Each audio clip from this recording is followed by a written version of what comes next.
Thinking about what to write about my work, my brain is messed up. There are many questions to be answered. Questions about the text. What is it I am going to write down? Which work should it be about? Going back to the beginning of my work in general seems to be the best way. How do I start a work? I know I have to have a starting point, in other words a catalyst. Where does this starting point or catalyst come from? In some cases a catalyst is brought to me by other people.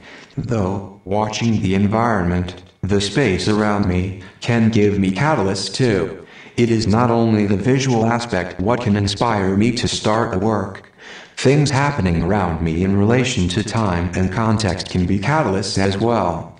The most interesting part of this procedure is what specific fact is triggering me to initiate a work.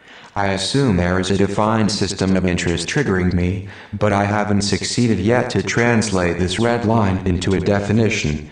Should I try, or want to define this red line in my thinking process?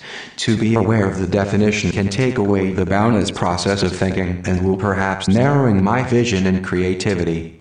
For me it is like a child who wants to know what he will get for his birthday but knows that when he is told, it won't be a surprise anymore the day he will get it. What is more satisfying? The period of knowing he will get a present without knowing what, or the period of knowing that a specific gift is given him on his birthday?